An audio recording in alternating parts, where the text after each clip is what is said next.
Assalamualaikum warahmatullahi wabarakatuh. Perkenalkan, saya Heni Oktaviani, NIM 1806303223043. Saya mahasiswa S1 Program Studi Tasawuf Psikoterapi UIN Sayyid Ali Rahmatullah Tulungagung, tepatnya di kelas Tasawuf Psikoterapi 4A.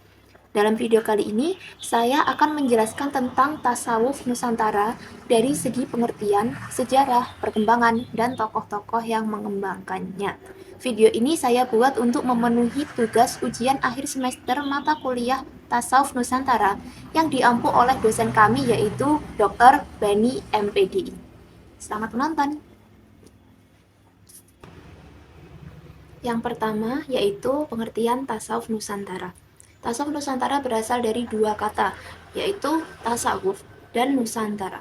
Untuk kata tasawuf ini, terdapat beberapa pendapat terkait asal-usul kata tersebut, yaitu yang pertama adalah sofa, yang berarti suci, jernih, bening. Yang kedua itu sof, yang berarti barisan. Ketiga sofwah, yang berarti pilihan. Keempat sufah, yaitu tempat duduk yang berasal dari kayu atau batu. Yang kelima teosofi, yang berasal dari bahasa Yunani, yang berarti hikmah ilahiyah atau kearifan Tuhan. Dan yang keenam yaitu suf atau bulu domba. Secara istilah, tasawuf ini itu sering disebut dengan mistisisme Islam, yang berarti suatu sistem untuk mencapai kedekatan hubungan dengan Tuhan. Tasawuf atau sufisme adalah ajaran tentang bagaimana menyucikan jiwa, menjernihkan akhlak, serta membangun zahir dan batin untuk memperoleh ketenangan abadi. Sementara itu, untuk kata kedua yaitu Nusantara, yaitu merupakan nama lain dari Indonesia. Disebut demikian karena Indonesia itu memiliki beribu-ribu pulau. Jadi, dengan demikian tasawuf Nusantara berarti aliran tasawuf yang tersebar di seluruh Nusantara. Ciri-ciri dari tasawuf Nusantara adalah menekankan pada kesederhanaan, cinta kasih, dan toleransi. Ia juga sering dikaitkan dengan budaya dan tradisi lokal, serta banyak menggunakan bahasa simbol dan metafora dalam penyampaian ajarannya. Yang kedua yaitu sejarah masuknya tasawuf di Nusantara. Para guru sufi seperti Hasan Basri dan Robi'ah al-Adawiyah itu memulai kegiatannya di Basra. Sementara itu, sufi yang lain seperti Ma'ruf al-Qarqi, Junaid al-Baghdadi, dan Mansur al-Hallaj mengajarkan tasawuf di Baghdad, yang merupakan pusat kekhalifahan Abbasiyah. Ilmu-ilmu yang diperoleh di sini, yang diperoleh oleh murid-murid mereka itu pun mulai menyebar.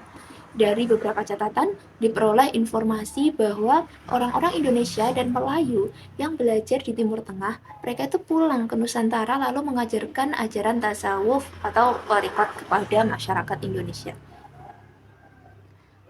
Suteja Ibnu Pakar menyatakan bahwa ada 3 periode tasawuf di Nusantara, yaitu yang pertama periode 1 atau masa pertumbuhan. Awal mula keberadaan tasawuf di Nusantara ini sejalan dengan masuknya Islam, dan mereka yang menyebarkan Islam di Nusantara telah mempelajari tasawuf di negerinya dengan corak yang sama seperti ajaran Ibnu Arabi, Abdul Qadir Al-Jailani, dan lain-lain. Dalam periode pertama di masa pertumbuhan ini mulai muncul ulama-ulama tasawuf seperti Hamzah Al-Fansuri, Syamsuddin Al-Sumatrani, Abdul Rauf As-Singkili, dan lainnya. Periode yang kedua yaitu disebut masa perkembangan. Sepeninggal ulama-ulama yang muncul pada periode 1, di periode ini tuh mulai berkembang tasawuf dalam bentuk tarekat-tarekat dan ajaran-ajaran tentang wahdatul wujud yang mulai mengapur di Nusantara. Pada masa periode ini sudah mulai bermunculan tokoh lain seperti Syekh Abdus Somad Al-Falimbani, Syekh Muhammad Nafis Al-Banjari, dan Syekh Daud Al-Fatoni. Periode yang ketiga yaitu masa pemurnian. Ulama yang muncul di masa ini memiliki pemikiran yang kritis dalam mempertahankan ajaran murni agama Islam, bahkan mereka tidak segan-segan untuk menentang lawannya. Ulama-ulama tasawuf di masa ini yaitu Syekh Ahmad Khatib Al-Minangkabawi, Syekh Abdul Karim Amrullah, Syekh Muhammad Jamil Jambeik, Syekh Abdul Rauf Al-Quraishi, dan Syekh Abdullah Ahmad, dan Buya Hamka. Yang ketiga yaitu perkembangan ajaran tasawuf di Nusantara. Para pelopor dakwah di Indonesia itu memiliki peran penting dalam menyebarkan Islam dan mentransformasi spiritualitas masyarakat.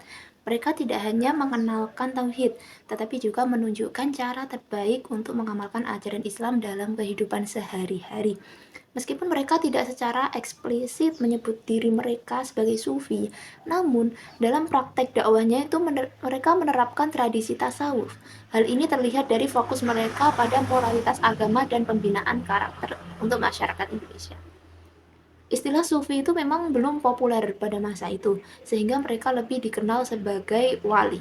Namun, kontribusi mereka dalam menyebarkan Islam dengan menekankan moralitas dan spiritualitas itu menunjukkan bahwa mereka adalah sufi. Beberapa tokoh sufi terkenal di Indonesia antara lain di Pulau Sumatera ada Syekh Hamzah Fansuri, Syekh Samsudin As-Sumatrani, Syekh Nuruddin Ar-Ramiri, dan Syekh Abdul Rauf As-Singkili. Di Pulau Kalimantan ada Syekh Muhammad Nafis Al-Banjari dan Syekh Ahmad Khotib Sambas.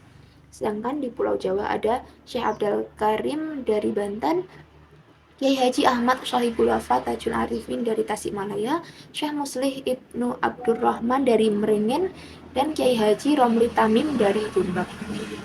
Sedangkan di Indonesia Timur ada Syekh Yusuf Al-Makassari, yaitu dari Sulawesi Selatan.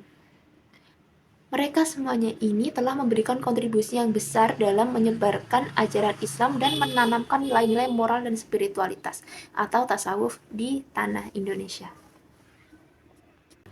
Demikian yang dapat saya sampaikan. Apabila ada kurang lebihnya atau apabila ada kesalahan kata dalam penyampaian saya tadi, saya mohon maaf yang sebesar-besarnya. Terima kasih. Wassalamualaikum warahmatullahi wabarakatuh.